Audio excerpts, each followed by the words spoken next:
Assalamualaikum warahmatullahi wabarakatuh.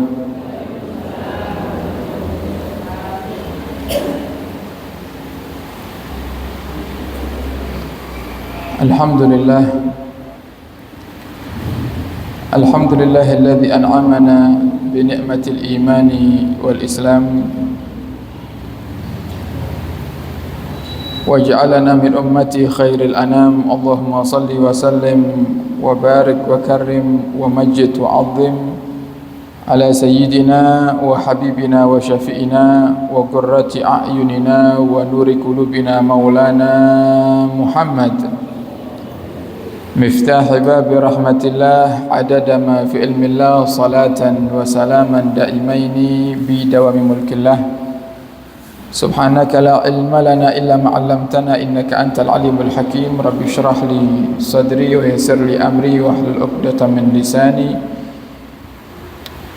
yafqahu qawli bi jahin nabi wa sahbi wal ali.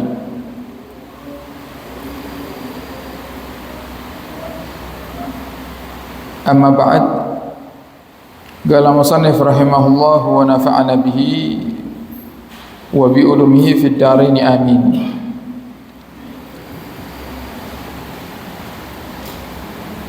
Ittafaqal ulama'u ala anna jami'al a'mal minhal maqbul wal mardud illa salata ala nabi sallallahu alaihi wa alihi wasallam fa innaha maqtu'un biqabuliha ikraman lahu sallallahu alaihi wa alihi wasallam.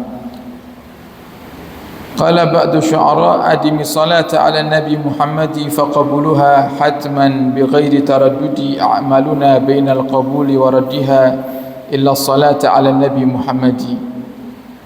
لما خلق الله سبحانه حواء نظر آدم إليها فقال يا ربي زوجني منها فقال الله تعالى وما مهرها يا آدم قال يا ربي ما أعلم قال الله تبارك وتعالى يا آدم صلي على محمد 10 مرات فصلى آدم عليه كما أمره الجبار جل جلاله فزوجه الله سبحانه وتعالى منها.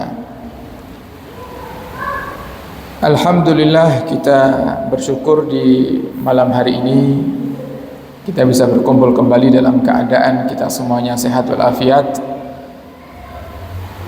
dan kita juga bersyukur kita termasuk yang dipilih oleh Allah Subhanahu wa taala untuk bisa menikmati daripada bulan yang indah, yaitu bulan kelahiran Nabi kita Muhammad sallallahu alaihi wa alihi wasallam, yang sebab adanya bulan ini, bulan yang dilahirkan di dalamnya Nabi, kaula panjenengan menjadi umat yang terbaik. Karena sebab kelahiran Nabi di bulan ini, kita juga bisa menikmati indahnya hadiah khusus yang Allah berikan untuk umat Nabi Muhammad, yaitu adanya malam Lailatul Qadar. Maka sebagai tanda syukur para hadirin di bulan Maulid, ayo kita bersama-sama jadikan bulan Maulid ini atau bulan Rabiul Awal ini menjadi bulan yang luar biasa, dengan kita menambah kedekatan kita kepada Rasulullah SAW, baik dengan kita bersolawat kepadanya, mengamalkan sunnah-sunnahnya, dan mengikuti akhlaknya. Kemudian di antara daripada apa yang dijelaskan oleh para ulama yang kami baca dalam kitab Al-Fawaidul Mukhtarah, ittafaqal ulama ala anna jami'al a'mal minha al-maqbul wal mardud. Para ulama niku sepakat bahwasanya semua amal perbuatan manusia, amal ibadah manusia itu antara dua kemungkinan. Ada kalanya makbul, diterima oleh Allah, dan juga ada kalanya mardud, ditolak oleh Allah Subhanahu wa taala. Tapi ada pengecualian dari semua amal ibadah yang diperintahkan oleh Allah untuk kita amalkan, Ada pengecualian di mana ada satu ibadah Bapak Ibu yang pasti diterima oleh Allah, tidak mungkin ditolak, yaitu salawat kepada Nabi kita Muhammad sallallahu alaihi wasallam. Sehingga ini menjadi salah satu alasan para ulama mengatakan salawat itu adalah afdhalul ibadah. Salawat itu adalah sebaik-baiknya ibadah, tanpa berlawanan dengan apa yang dijelaskan oleh Nabi kita Muhammad. Karena Nabi, para hadirin, banyak sekali dalam hadisnya menjelaskan tentang keutamaan sebuah ibadah. Bahkan Nabi juga mengatakan dalam hadisnya, afdalu ibadati ummati tilawatul Quran. Sebaik-baiknya ibadah umatku itu adalah membaca Al-Quran. Tapi dalam hadis lain Nabi juga katakan, nanti di hari akhirat itu, di hari pembalasan, akan ada orang yang ditentukan oleh Allah masuk neraka pertama kali padahal dia ahli Quran. Jadi nanti ada orang hadirin ahli Quran tapi masuk nerakanya pertama kali. Nah, kenapa seperti itu? Karena dia hanya sekedar menjadi pembaca, bukan orang yang mengamalkan. Sehingga kalau kita katakan orang yang ahli ibadah tapi ternyata dia tidak memiliki hubungan baik dengan sama manusia, para hadirin, maka bisa jadi ibadahnya pun mardud, tertolak. Ibadahnya gak dianggap oleh Allah Subhanahu wa taala. Sebagaimana yang Nabi katakan dalam hadisnya, ketika ada seorang sahabat bertanya, "Ya Rasulullah, ada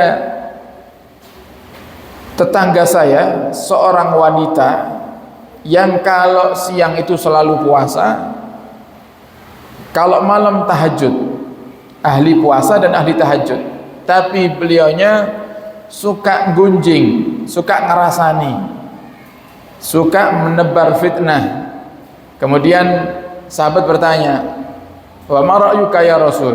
Bagaimana pendapatmu tentang perempuan yang seperti ini atau hamba yang seperti ini?"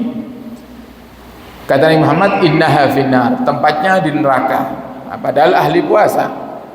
Kan katanya puasa, orang yang puasa disediakan pintu khusus untuk masuk surga. Tapi belum tentu. Kalau puasanya nggak sempurna, puasanya nggak sesuai dengan apa yang diajarkan oleh syariat.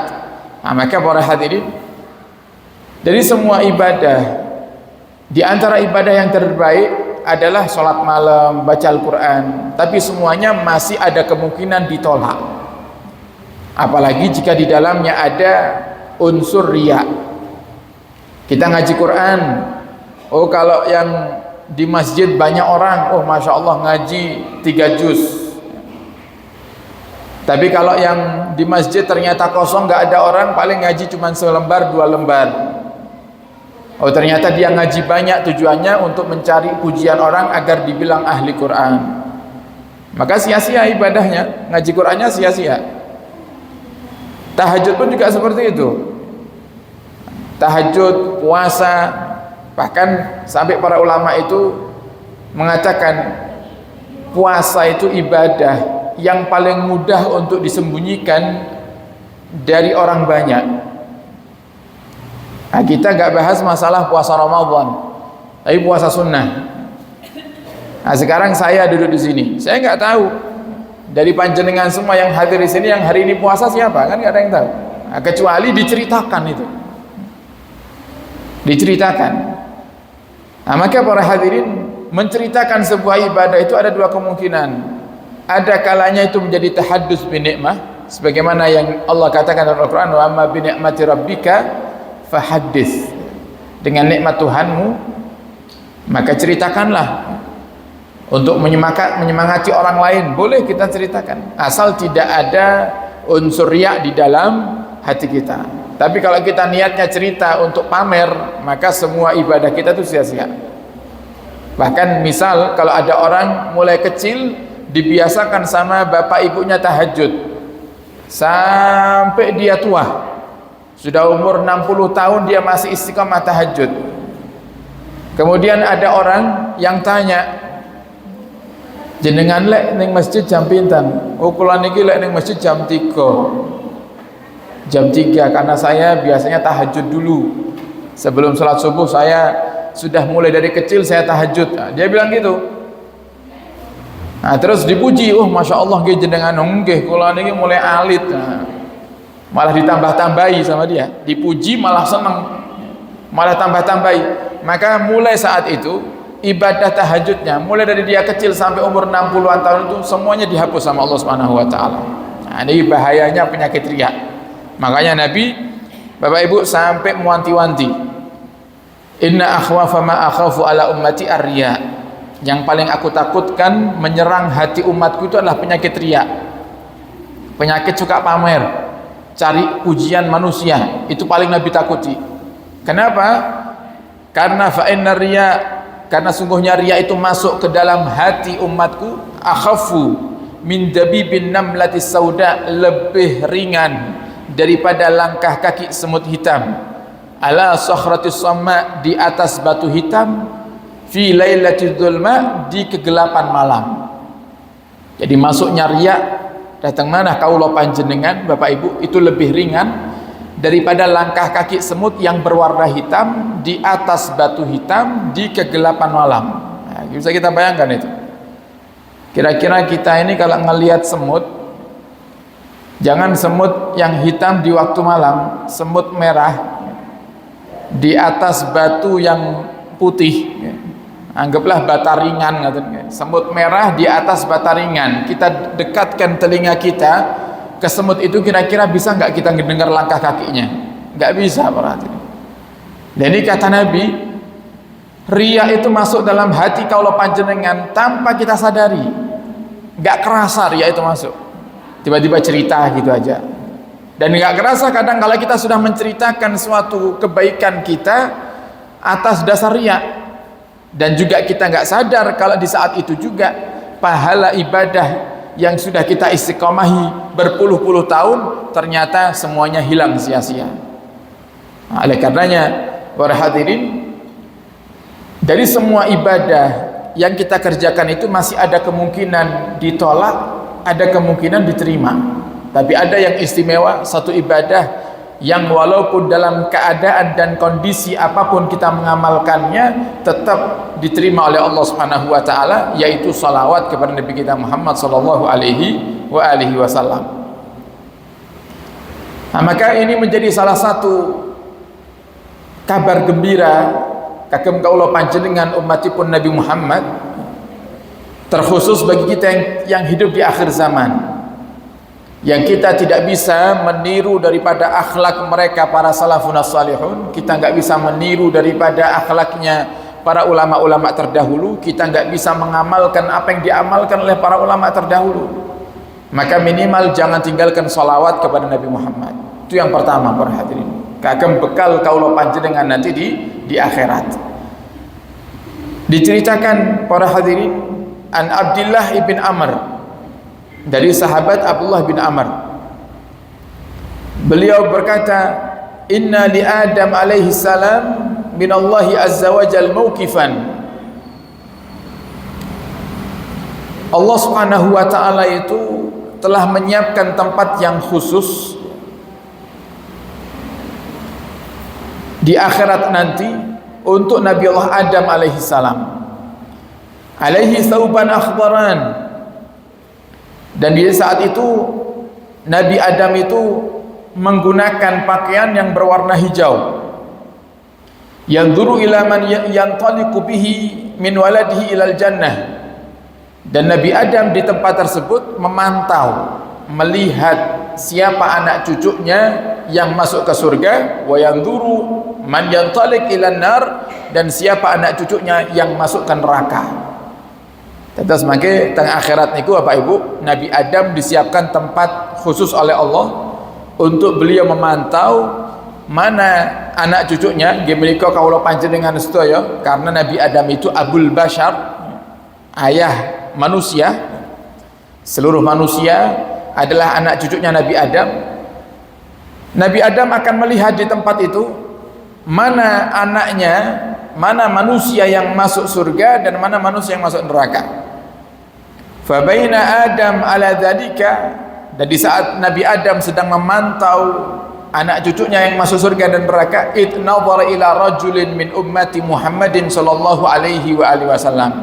Tiba-tiba Nabi Adam niku Bapak Ibu melihat ke arah satu orang yang dia adalah umatnya Nabi Muhammad.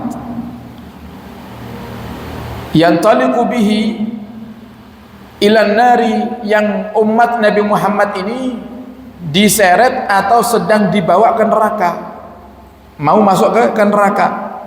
Fayunadi, maka di saat itu Nabi Adam menyeru dan berkata, ya Ahmad, ya Ahmad. Nabi Adam memanggil Nabi kita Muhammad. Jadi Nabi Muhammad niku Bapak Ibu punya nama banyak. Sebagian ulama mengatakan ahlus sama, penduduk langit niku mengenal Nabi Muhammad dengan sebutan Ahmad. Kalau penduduk bumi mengenal dengan sebutan Muhammad. Beliau menyeru, ya Ahmad, ya Ahmad, memanggil Nabi kita Muhammad. Fayaqulu labbaika ya Abal Basar. Kemudian Nabi Muhammad menjawab, labbaika. Kalau labbaika itu injih, sambutan ketika dipanggil yang ramah dalam bahasa Arab adalah labbaika. Labbaika ya Abal Basar. Iya wahai ayah manusia. Fayaqulu, kemudian Nabi Adam berkata, hadza rajulun min ummatik. Wahai Muhammad, ini loh, ada umatmu yang diseret ke neraka. Kemudian ketika Nabi melihat dan ternyata benar yang diseret ke neraka itu adalah umatnya, qala sallallahu alaihi wasallam, kemudian Nabi Muhammad saat itu, fa'asuddul mi'zar. Kata Nabi, maka di saat itu aku akan mempererat ikat pinggangku. Jadi maksudnya apa? Bukan kok Nabi saat itu sabuan, maksudnya Nabi semangat. Semangat untuk apa? Untuk menolong dan mencegah malaikat yang membawa umatnya mau masukkan neraka tadi. Wa aqulu, dan aku berkata, kata Nabi Muhammad, ya Rasulullah Rabbi, wahai utusan-utusan Tuhanku, yaitu para malaikat, gifu, berhentilah kalian. Fayaquluna, kemudian malaikat menjawab, nahnul ghilad asyidat alladina la na'sallaha ma amarana wa naf'alu ma nu'mar. Ya Muhammad, kami ini malaikat, kami malaikat yang tegas, kami malaikat yang kuat, dan kami punya sifat yang disifati oleh Allah kepada kami, la na'sallah, kami itu enggak pernah melanggar perintah Allah, kami selalu mentaati perintah-perintah Allah. Lu saya ini wahai Muhammad bawa umatmu ini atas perintah Allah. Kalau kamu suruh saya berhenti, berarti saya melanggar perintah Allah, kata malaikat. Fa idza ayyisan nabi, maka di saat itu Nabi kita Muhammad sallallahu alaihi wasallam mulai sedih, para hadirin, karena melihat malaikat mengatakan apa yang memang benar dikatakan oleh malaikat. Kalau malaikat berhenti, berarti malaikat melanggar perintah Allah, sedangkan sifatnya malaikat itu nggak pernah melanggar perintah Allah. Faqabada ala lihyatayhi biyadihi al-yusra wastaqbala al-arsa biwajhihi. Kemudian Nabi Muhammad memegang jenggotnya dalam keadaan wajahnya sedih sambil melihat ke arsy dan mengatakan, Rabbi qad wa'adtani, wahai Tuhanku, ya Allah, engkau telah berjanji kepadaku, ala tukhziyani fi ummati, engkau tidak akan, ala tuhzinani fi ummati, engkau tidak akan menjadikan sedih aku sebab umatku. Fayatin nida min indil ars, maka di saat itu Allah Subhanahu wa taala menyeru, para hadirin, Allah berkata, atiu Muhammadan, wahai para malaikatku, taati Muhammad. Jadi malaikat yang enggak mau berhenti menyeret umatnya Nabi ke neraka tadi itu, karena sebab takut melanggar perintah Allah, tiba-tiba muncul seruan dari Allah, atiu Muhammadan, wahai malaikat, taati Nabi Muhammad. Maka di saat itu pula malaikat pun berhenti. Fa ukhriju min juhrati, dan saat itu Nabi Muhammad mulai gembira dan Nabi Muhammad mengeluarkan dari kantongnya Nabi Muhammad mengeluarkan dari kantongnya bitaqatan bayda, sesuatu yang berwarna putih ya. Bitaqah itu bisa diartikan lembaran atau kartu, sesuatu yang berwarna putih ya. Faulkiha fi kifatil mizan al-yumna, dan Nabi katakan aku letakkan sesuatu yang putih tadi itu di atas timbangan amal baik daripada umatku yang diseretkan neraka tadi. Orang itu kalau diseretkan neraka maka sudah jelas berarti yang berat timbangan amal buruknya, timbangan yang kiri. Dan Nabi letakkan sesuatu yang berwarna putih tadi itu di timbangan yang kanan, timbangan amal baik. Wa ana aqulu, dan aku berkata bismillah. Nabi meletakkan sesuatu tadi itu dengan mengucapkan bismillah. Fatarjahul hasanatu ala sayyiat, maka di saat itu langsung begitu sesuatu yang putih itu diletakkan di atas timbangan umat yang tadi mau masuk neraka ini, amal baiknya menjadi lebih berat daripada amal buruknya. Kemudian fayunada sa'idah fazakulat mawazinuhu, maka sungguh bahagia dia, orang yang tadi mau diseret ke neraka begitu timbangan amal baiknya menjadi berat karena bantuan Nabi.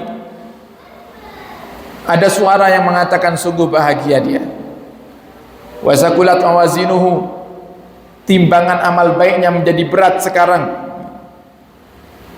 Intaliqu bihi ilal jannah, maka wahai hambaku, kata Allah, berangkatlah kamu ke surga dengan amal baikmu yang saat ini menjadi lebih berat daripada amal burukmu.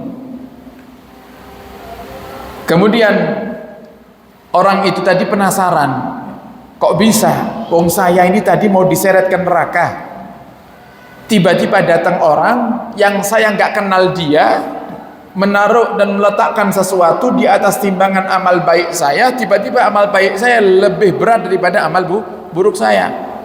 Maka dia berkata kepada malaikat, wahai malaikat, izinkan aku untuk bertanya kepadanya tentang siapa dia. Fayaqulu bi abi anta wa ummi ma ahsana wajhak. Demi Tuhan, demi Allah, sungguh indah wajahmu, kata umat yang tadi mau diseretkan neraka ini melihat wajahnya Nabi. Sungguh indah wajahmu. Wa ma ahsana khuluquka, dan betapa indahnya khuluquka, betapa indahnya akhlakmu. Faqad aqalta asarati wa rahimta abarati, dan sungguh engkau telah menjadikan aku selamat dari neraka. Engkau telah memberikan aku hadiah yang menjadikan amal timbangan amal baikku itu menjadi lebih berat. Siapa kamu ini? Karena dia nggak tahu ini yang nolong siapa. Fayaqulu, kemudian Nabi Muhammad berkata, ana nabiyuka Muhammad, aku ini nabimu Muhammad. Wa hadza, dan yang aku letakkan, salatuka ala nabi sallallahu alaihi wasallam allati kunta tusalli, ini adalah salawatmu yang pernah kamu baca waktu kamu hidup di dunia. Wa fatka ahwaj ma takunu ilaiha, sehingga ini menjadi salah satu daripada balasan sebab kamu bersalawat kepadaku, maka di saat itu Allah Subhanahu wa taala menolongmu sebab salawat itu. Nah, ini menjadi satu pelajaran para hadirin penting buat kita, bahwasannya orang yang ahli maksiat, orang yang dia di waktu hidupnya dia banyak lalai dari Allah Subhanahu wa taala, tapi pernah beberapa saat mungkin dia bersolawat kepada Nabi Muhammad, maka solawat yang pernah dia baca itu tidak akan pernah hilang sia-sia. Justru dengan solawat itu dia akan menjadi selamat dan mendapatkan syafaat pertolongan dari Nabi Muhammad SAW, yang tadinya dia mau dimasukkan ke neraka, tiba-tiba Allah rubah dia menjadi ahli surga. Ini yang pertama daripada manfaatnya solawat. Nah, kita Bapak Ibu nggak punya amal baik yang banyak. Solat kita ini namun solat yang wajib-wajib saja, sunnah yo kadang-kadang jalan, kadang-kadang tidak. Sudah solatnya sedikit, ibadahnya sedikit, kadang kita itu ujub, ngerasa diri kita sudah baik. yang itu juga menjadi sebab amal ibadah kita sia-sia. Kalau kita enggak mengimbangi dengan sholawat, lantas apa yang akan kita andalkan untuk menyelamatkan kita nanti di akhirat? Maka ini bulan yang tepat. Kalau di bulan Maulid, bulan kelahiran Nabi Muhammad, bulan yang kita dianjurkan untuk memperbanyak sholawat kepada Nabi Muhammad, kok kaulo panjenengan tasik males sholawatan, apalagi di bulan yang lain. Bulan yang cahaya Nabi Muhammad bersinar di bulan Rabiul Awal ini, bulan yang dikatakan bahwasannya masih kama majma'il maulid jal qurub, bulan maulid itu bulan ketika kita menghadiri daripada peringatan maulid Nabi, bersalawat di dalamnya. Maka di saat itu tempat saat yang tepat untuk kita meraih taubat dari Allah Subhanahu wa taala. Dawakat taubatak yal asi, itu waktu untuk kau bertobat wahai ahli maksiat. Bulan Maulid ini bulan yang tepat untuk kaulah panjenengan bertawassul kepada Nabi agar Allah mengampuni dosa-dosa kita, agar Allah mau membukakan pintu tobat untuk kita. Maka jika kaulah panjenengan kok ternyata di bulan Maulid ini masih jarang bersolawat kepada Nabi Muhammad, maka sadarilah, jangan-jangan bukan karena kita nggak sempat solawat kepada Nabi, tapi jangan-jangan kita memang dipilih oleh Allah untuk tidak bersolawat kepada Nabi Muhammad SAW. Jangan-jangan kita dijadikan oleh Allah seorang hamba yang Nabi tidak mau mengotori nama kekasihnya Muhammad dengan lisan kita, sehingga kita jauh daripada Nabi kita Muhammad SAW. Bukan gak sempat, tapi jangan-jangan gak dipilih kita untuk menyebut nama Nabi Muhammad. Kemudian para hadirin, kita hidup di dunia ini dan di akhirat kita punya hajat. Hajat kita banyak, hajat dunia, hajat akhirat.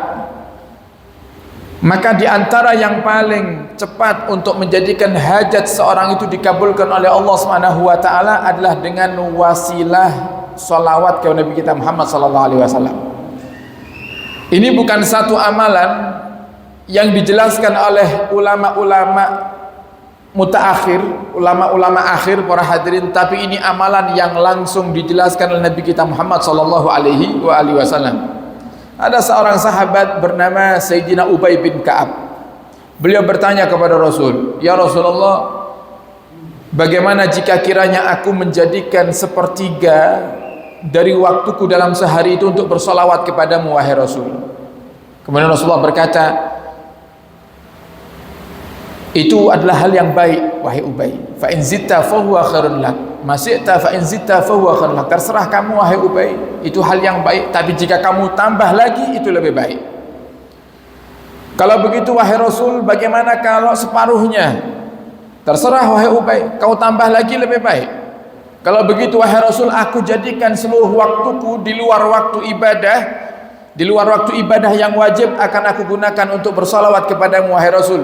Apa jawaban Nabi Muhammad? Idzan yukfa hammuka wa yughfar laka dzambuka. Kalau begitu wahai Ubay, Allah Subhanahu wa taala akan mencukupkan apa yang menjadi kesumpekanmu.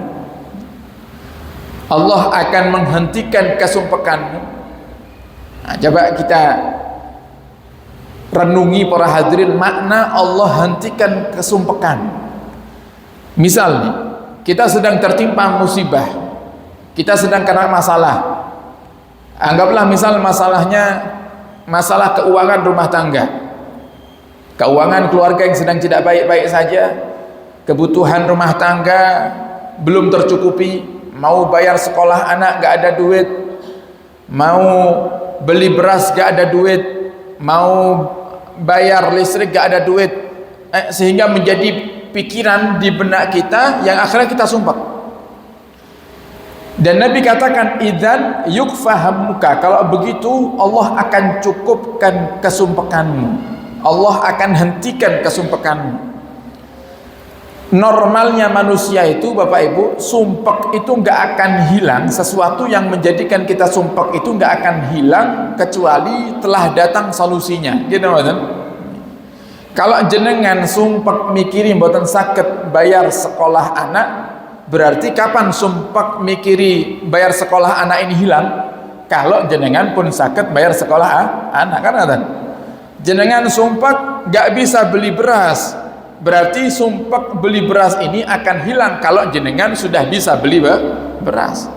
Nah, maka dengan salawat kepada Nabi kita Muhammad sallallahu alaihi wasallam itu, para hadirin, Allah Subhanahu wa taala bukan hanya menghentikan kesumpekan tanpa solusi, tapi Allah Subhanahu wa taala akan berikan solusi kepada kita daripada apa yang menjadikan kita sumpek, sehingga kita terselesaikan hajatnya. Kita enggak sumpek lagi.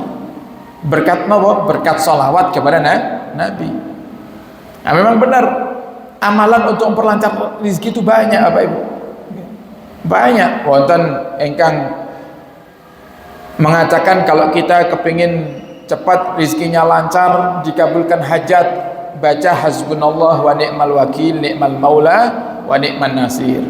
Saya juga pernah dapat amalan baca ya Fattah ya Razzaq, yang maknanya adalah Allah yang maha membuka dan Allah yang maha memberikan rizki.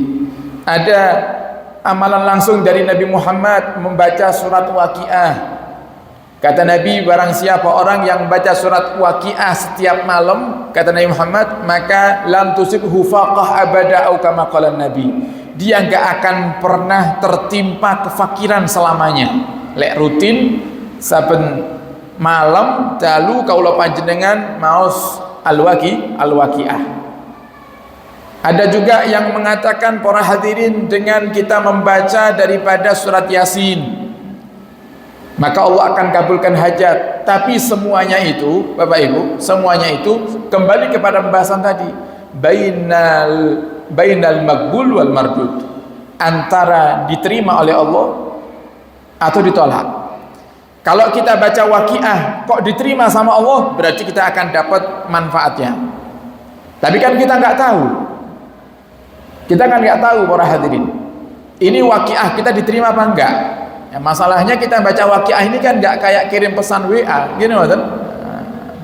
Lek kalau panjenengan kirim pesan WA, kita bisa tahu pesan kita masuk apa enggak. Tahu nggak jenengan lek ngirim pesan WA pesan jenengan masuk? Oh, centangnya 2, gini kan? Atau kalau pakai SMS, wonten pemberitahuan pesan terkirim. Nah, kalau kita ngaji Waqiah, enten tiba-tiba wonten pesan masuk, Waqiah diterima, enten kan nggak ada gitu loh. Jadi kita nggak ngerti. Tapi ini ada nih jaminan.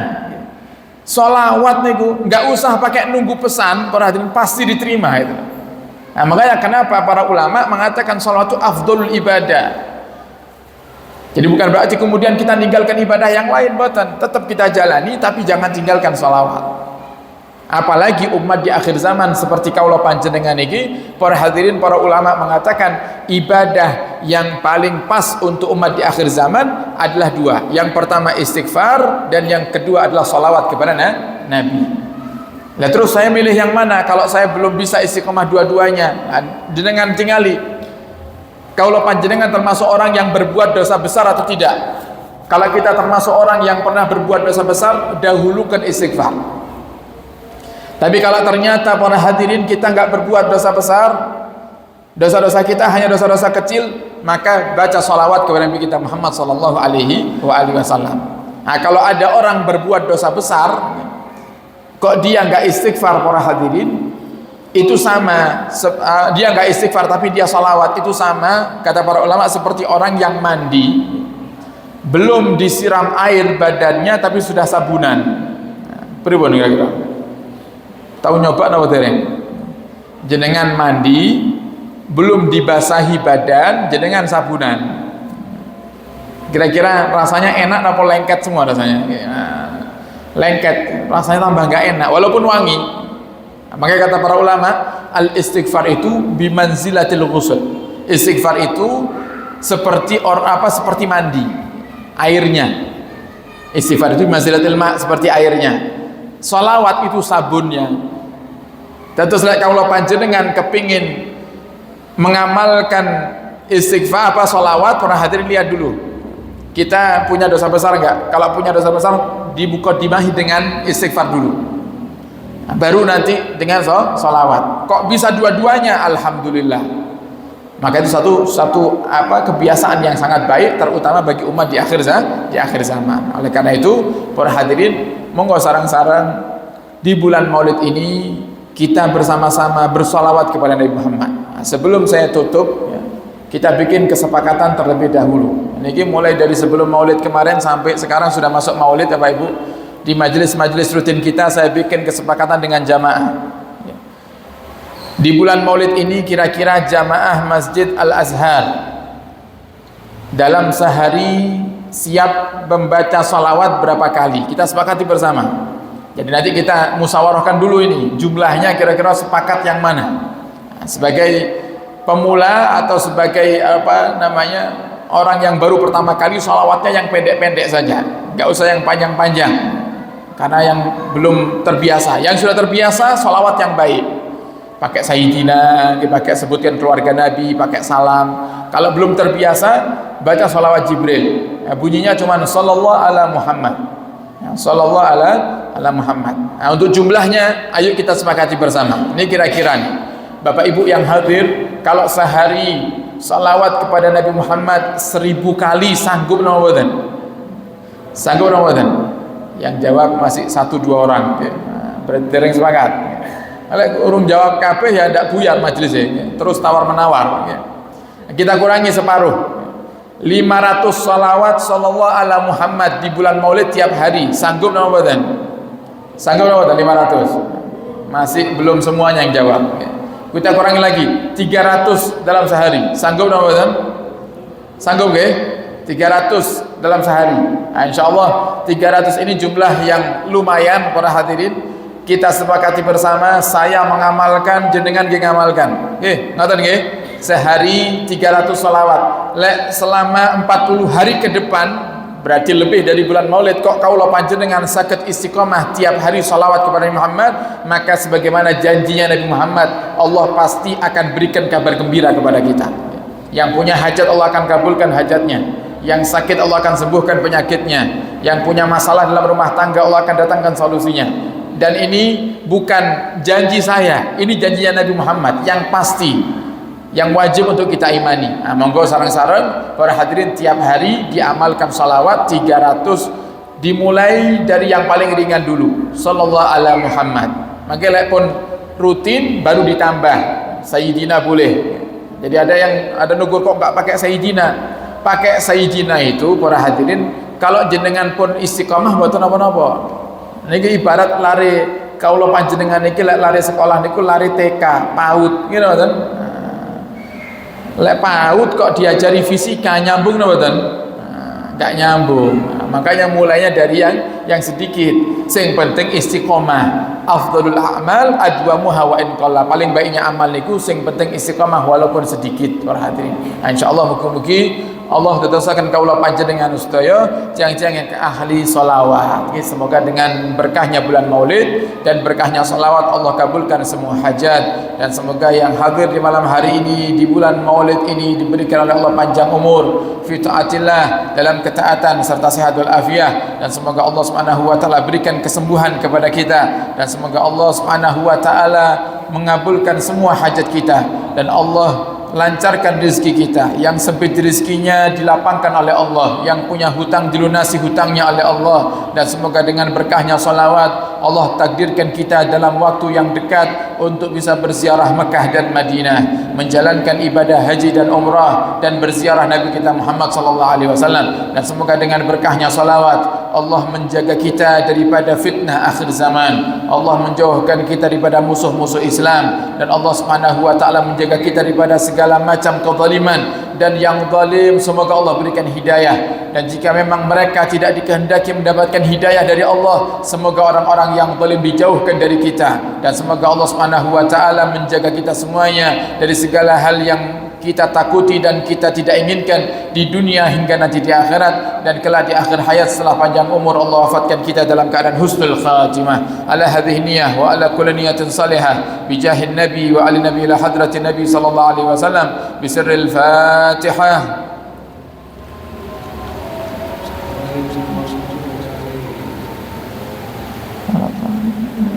Alhamdulillah rabbil alamin. Sekian dari kami, kurang lebihnya mohon maaf dan mohon doa selalu. Wabillahi taufiq hidayah. Assalamualaikum warahmatullahi wabarakatuh.